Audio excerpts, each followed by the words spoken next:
So there's a couple of reasons why your legs will be sinking in freestyle. The first one and most common one is if you're lifting your head to breathe, or if you're rolling around and looking to the sky when you take a breath. Because your head weighs about 8 kilos, and when you lift that above the water, then as a result of just pure balance, your feet and legs are going to sink. So when you take a breath, you want to make sure that you're just breathing to the side and you're not lifting your forehead up above the surface. So ideally you want to have one goggle in the water, or at least part of one goggle in the water, and you don't want to lift your head all the way above the surface, because in swimming it's all about balance, and when you lift your head up, your feet are going to sink. So make sure that you keep half of your head in the water when you take that breath, and that way your feet and your legs will sit a whole lot higher. The second most common reason is if your entry and catch is pressing down on the water instead of tipping the fingertips down to press back on the water. So again, as a result of balance, if that first part of your catch is pressing down on the water with the dropped elbow, then as a result of that, just because of balance again, your feet and legs are going to sink. So we want to make sure that when we enter and extend forward, the next phase of the stroke, we want to start to tip the fingertips down to the surface. So you're starting to press back against the water and propel yourself forward instead of pushing down on the water, like you can see in this video. Another reason why your legs might be sinking in freestyle is if you're holding your breath when you swim. So that can create extra buoyancy in your torso and your lungs, which can cause your feet and legs to sink down. So when you're swimming freestyle, you want to make sure that you exhale when your face is in the water. And when you go to take that breath, breathe everything out just before you get your breath. The fourth one is if you have poor posture and bad connection through your core. So when we're swimming freestyle, we want to swim tall, where your chest is out, your shoulders are back, you're drawing your belly button into your spine, and you're squeezing your bum cheeks together. And what that will do is create great connection through your core so that you're firm through there and it's not like you've got a wet noodle in the middle. All right, so that's one of the other reasons. The fifth reason is if you're looking forward. So if your eyes are looking directly forward, for most people that's going to cause your hips and your legs to sink down. So again, it comes down to that balance. We want to make sure that our eyes are, for most people, either looking around 45 degrees or a little bit further down. Most people it's not straight down, but just a little bit further forward of that. But if you're looking directly forward, which is the natural thing to do, that can often cause your hips and your posture to be very poor. And the last reason is if you are kicking from the knees, so you're doing like a bicycle kick, instead of keeping your legs a little bit straighter, and also if you have tight ankles where you've got poor ankle flexibility and your feet are pointing down to the ground instead of back behind you. So they're the main 6 reasons that can cause your legs to sink.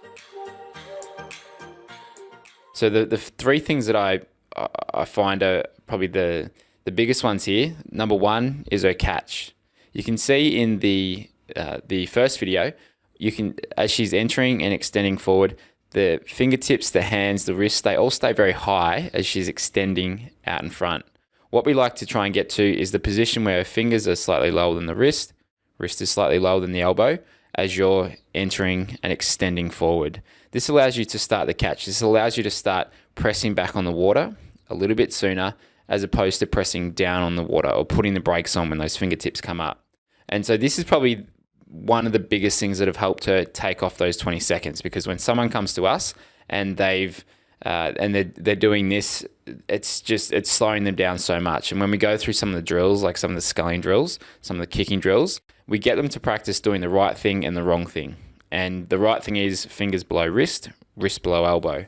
And they find out when they go through some of these drills in the wrong position, there's so much drag, so much resistance created out in front.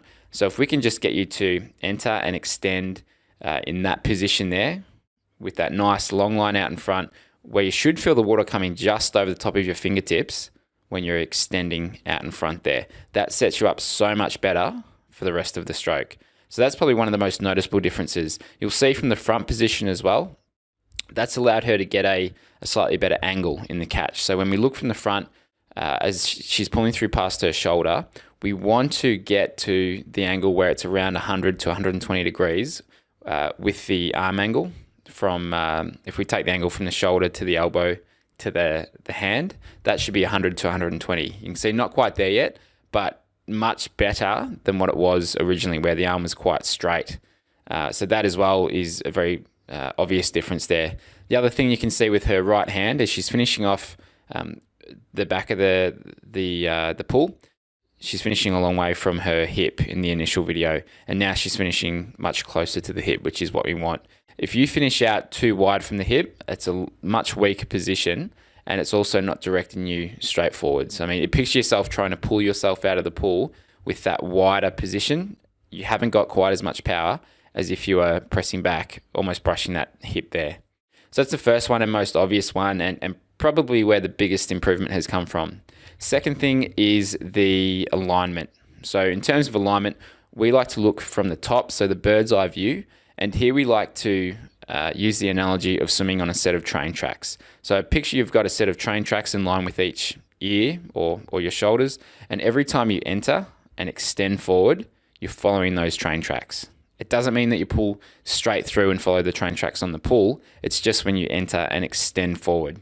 You can see in the original video, she was coming across the head, so quite a bit of crossover, and then sweeping out very wide on both arms. Now on the most recent one, yeah, there's still a little bit of that out sweep, the hands drifting out a touch, but no way near as much, especially on that right one, so much better. And left isn't quite as much as before. But that right one is noticeably different, and you can just see through the body as well. There's much less drifting of the hips out to the side and bend and talking through that body. So she's managing to keep her body line much more stable and still, and that nice and stable core and body. That's what gives you the ability to kind of apply pressure in the water, because if your hips and your body is moving side to side, if that's snaking, it's much harder to generate as much propulsion in the catch and pull through. So let's have a look at how you should breathe in freestyle. Now, the first step after you turn your face back in the water once you've got your breath is to make sure that you gradually exhale through your nose. If you gradually exhale through your nose, then you're just going to be very comfortable and relaxed as you're swimming and going through your stroke. Now, I don't want you to exhale much, but just a little bit. And have a look at that in these videos here. You can see how both swimmers, there's a few examples here, both swimmers are actually exhaling just a little bit through their nose. That's step one. Then what you'll see that the best swimmers in the world do, just before they turn their head to breathe, is they have quite an assertive or an aggressive exhale. They blow out through their nose, through their mouth. They get rid of all the air in their lungs so that by the time their mouth actually exits the water, they've got empty lungs. And it's like a vacuum. It just naturally fills up once they go to breathe. Now, the mistake that a lot of swimmers make that causes them to run out of breath is that they actually hold on to that air for too long and they don't empty their lungs just before they turn to breathe. Or the other mistake that they'll often make is they breathe everything out too soon, so that they end up taking one or two strokes with nothing in their lungs, with no air, and they end up getting tired that way. So they either do it one of two ways. So the solution there is a gradual exhale through the nose and then breathe everything out quite assertively just before your mouth exits the water. The catch, if you don't know what that is, it's basically from this position where you're at full extension down to about there. That's all it is. That's what the catch is. So when you hear a coach or someone else talking about the catch in freestyle, it's just that part of the stroke. And the best way that I like to think of it is it's all about setting yourself up in a high elbow position. And all that means is if we draw a line from your shoulder to your fingertips in that part of the stroke, like you can see there, the elbow should be in front of that straight line. That's a high elbow catch. Most swimmers tend to be either too straight with it or they're dropping the elbow. That's very common to see. But if you can begin to keep that elbow somewhat forwards, it will make a big difference with how much water you're holding in the stroke. So when it comes to the exit phase of the stroke, when the hand's coming out of the water, the two things I like to keep in mind are, number one, we want the forearm and the hand to be pressing back against the water. When you're pressing back on the water, that's going to move you forwards. The second thing I want you to think about is you want to be able to come out of the water in a way where it's almost like when you finish that exit from the water, it's moving straight back into the recovery in a very relaxed, rhythmic manner. If you get caught up out the back of the stroke, then you're probably going to find it quite hard to come over the top. with the stroke rate, that'd kind of be the next thing that we just want to adjust slightly. So with this stroke rate, he's around 50 strokes per minute at the moment, maybe a little bit slower towards the end here. For this athlete, I'd be aiming for at least a 55, possibly 60 strokes a minute as he's going at race pace or when he's swimming fast. Because if your stroke rate's too slow, then you don't quite get enough momentum through the stroke to be able to keep the hips up and the legs up. If we increase it by 10 or 15%, that'll give him a better chance at keeping a more horizontal body position, which is going to increase his speed just by reducing the overall drag through the body there. Hi, Brenton Ford here from Effortless Swimming. In this video, I'm going to show you how to make sure you're not over-rotating when you swim freestyle, because over-rotation kills your speed and your power when you're swimming freestyle.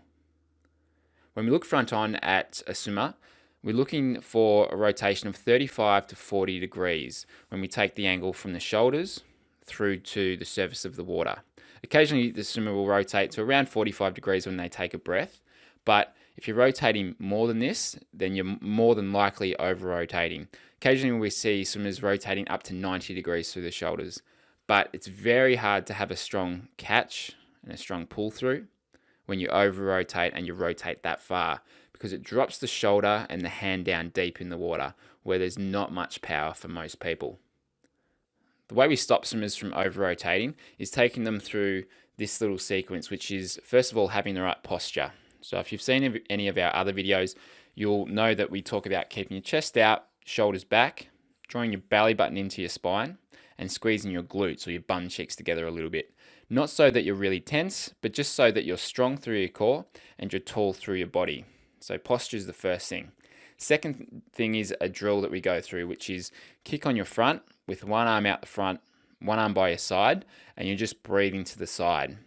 The reason this drill is really good to stop you from over-rotating is that swimmers who do tend to over-rotate will drop their hand and their shoulder very deep when they go to take a breath.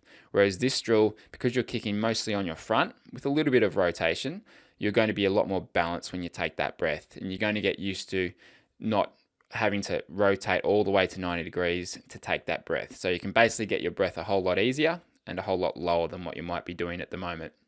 We then tend to go into a single arm freestyle drill with one arm out the front and you're pulling through with your other arm.